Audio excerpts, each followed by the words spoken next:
I'm gonna find the old blue. I'm gonna be king of the pirates.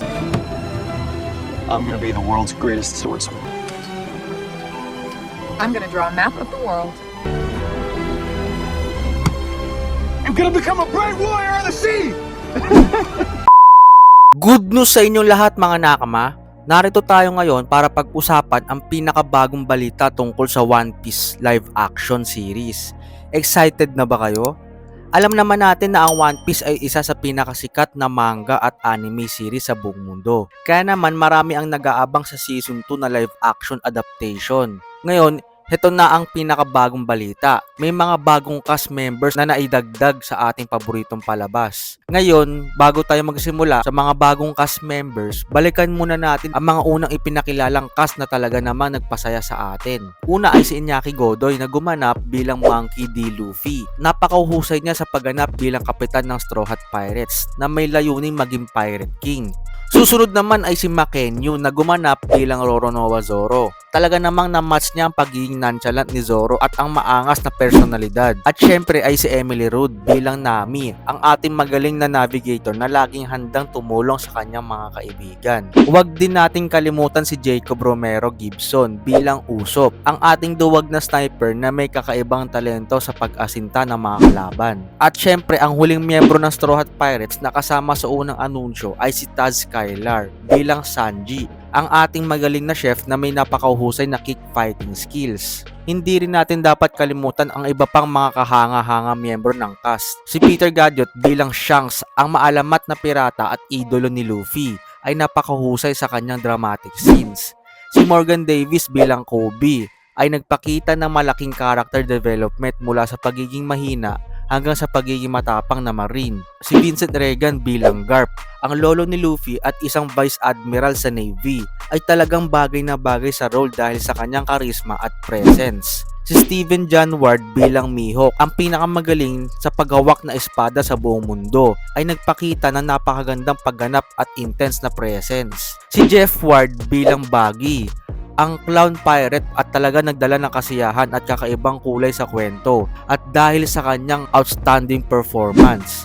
Si Aidan Scott bilang Helmepo, ang anak ni Captain Morgan na kuhang-kuha ang pagiging Helmepo sa anime. Si Craig Fairbrass bilang Zeph, ang dating pirata at head chef ng Baratie, ay napakahusay bilang mentor at tumayong tatay ni Sanji. At syempre si Alexander Maniatis bilang Kuro, ang tusong pirata ay nagdala ng intensity at suspense sa kanyang mga eksena. Napakahusay ng lahat ng cast members sa Season 1 ng One Piece live action series. Ang Season 1 ay sobrang ganda, kaya't lahat ng One Piece fans ay sabik na para sa Season 2. Ngayon, inaanunsyo na natin ang mga bagong miyembro ng Season 2 cast. Pero bago natin sabihin ang mga cast sa Season 2 ng One Piece live action, ay mag-i-intro muna tayo. Pasensya na kung nabitin kayo. NANI?!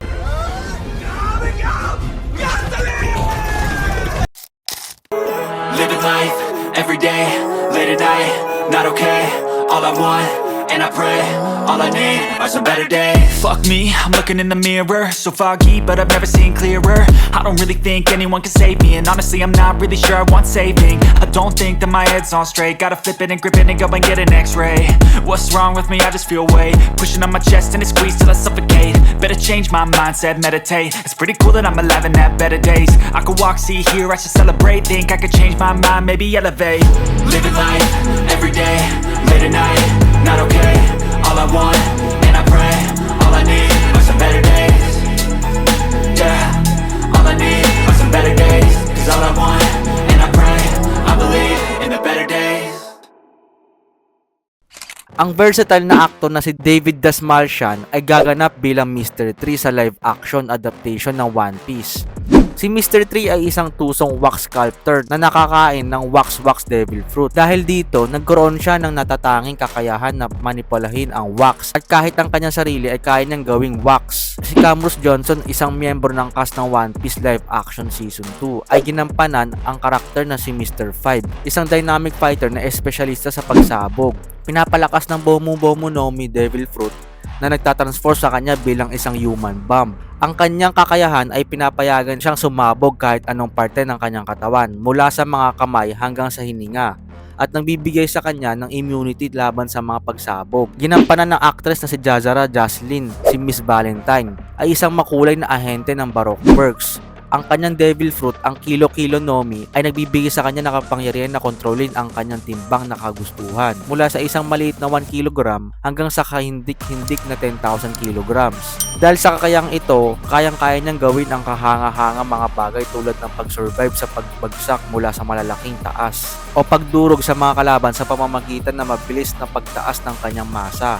Ang rising star na si Daniel Lasker ay ginampanan si Mr. Nine, isang bounty hunter na lihim na nagtrabaho para sa Baroque Works. Ang kanyang mga pangunahing sandata ay isang magkapares na metal bats na maaaring pagsamahin. Ang fighting style ni Mr. Nine ay tungkol sa acrobatics at paggamit ng di inaasahang likas ng kanyang mga nakatagong sandata. Si Clive Russell ay sumali sa cast ng One Piece live action season 2 bilang si Crocus, isang bihasang doktor at tapat na tagapag-alaga nila Boone, isang higanting balyena na naghahanap sa kanyang nawawalang mga kasama. Siya rin ang tagapagpangalaga ng Twin Cape Lighthouse na nagbibigay gabay sa mga barko sa mapanganib na pasukan patungo sa Grand Line. Kasama sa cast ng One Piece live action season 2 si Brendan Murray na gumanap bilang si Brogy o kilala rin bilang Brogy the Red Ogre, isang malakas na higante mula sa Elbap at co-captain ng Giant Warrior Pirates kasama si Dory. Matatagpuan ng Straw Hats ang higanting ito sa Little Garden, isang isla pinangalanan kasunod ng kanilang 100 years na pagkikipaglaban. Si Brogy ay may malaking katawan at humahawak na napakalaking axe. Kasama din si Werner Coetzer sa cast ng One Piece live action season 2 bilang si Dory, isa pang makapangyarihang higanteng mandirigma mula sa Elbap at co-captain ng Giant Warrior Pirates kasama si Brogy. Si Dory ay may napakalaking build at humahawak na napakalaking espada. Sumali rin si Julia Rewald sa cast ng One Piece live action season 2 bilang si Tashigi. Si Tashigi ay isang batang marine officer na sumusuporta kay Smoker at madalas makipaglaban sa mga kalaban ng marine. Siya ay kilala bilang kahawig ni Kuina, na kababata ni Roronoa Zoro, at sa kanyang determinasyon na maging mas mahusay na mandirigma. Sumali rin si Rob Coeletti sa cast ng One Piece live action season 2 bilang si Wapol. Si Wapol ay isang hari ng Drum Kingdom na kilala sa kanyang kapangyarihan na kontrolin ang Baku-Baku Nomi na nagbibigay sa kanya ng kakayahang kumain at mag-transform na anumang bagay. Siya ay kilala rin sa kanyang pagiging makasarili at mapang-api. Kasama rin si Callum Kerr sa cast ng One Piece live action season 2 bilang si Smoker. Si Smoker ay isang batikang marine officer na madalas makipaglaban kay Luffy at ang Straw Hat Pirates. Kilala siya sa kanyang abilidad na gamitin ang Smoke Fruit o Moku Moku no Mi na nagbibigay sa kanya ng kapangyarihan na kontrolin ang usok at magkaroon ng katawan na parang usok. Sumali rin si Tai Kueyo sa cast ng One Piece live action season 2 bilang si Dalton. Si Dalton ay isang dating punong ministro ng Drum Kingdom na magiging isang loyal na tagapagtanggol ni Princess Vivi at ng Straw Hat Pirates. Kilala siya sa kanyang pagiging isang matapang na mandirigma na may taglay na lakas at kakayahan sa labanan. At siya rin ang pumayag na dalhin si Nami sa island dahil nagkaroon ng sakit si Nami. At dyan pa lang ang binigay sa atin na pasilip kung sino-sino ang mga dapat nating abangan sa One Piece live action season 2. Di pa sinasabi kung sino ang gaganap bilang Vivi, Robin, at for sure si Tony Chopper ay magiging AI generated na character sa serye na ito. So ano sa tingin nyo mga nakama? Nagustuhan nyo ba ang mga actor or actress na gaganap sa kanya-kanyang karakter sa One Piece anime? Kung meron mang di bumagay ang mukha sa podcast, paki-comment naman. Pati na din kung may bumagay man. Excited na ba kayo para sa season 2 ng One Piece live action? Shoutout kay Frank Lim ng Pasig City, Grace Alvarez ng Bacolod City, Henry Rivera ng Baguio City, Irene Fernandez ng Iloilo City, John Aquino ng Tagaytay City. Kung gusto niyo magpa-shoutout, comment nyo lang yung buong pangalan nyo at kung saang lugar kayo. At syempre, kung nagustuhan nyo ang ganitong klaseng content, paki-like, share, subscribe at wag nyo kalimutan i-hit yung bell button para maging updated kayo sa mga susunod na contents na ilalabas ko. So paano mga nakama? Hanggang sa muli natin pagkikita, peace out! I'm gonna find the old blue. I'm gonna be king of the pirates. I'm gonna be the world's greatest swordsman. I'm gonna draw a map of the world. I'm gonna become a bright warrior on the sea!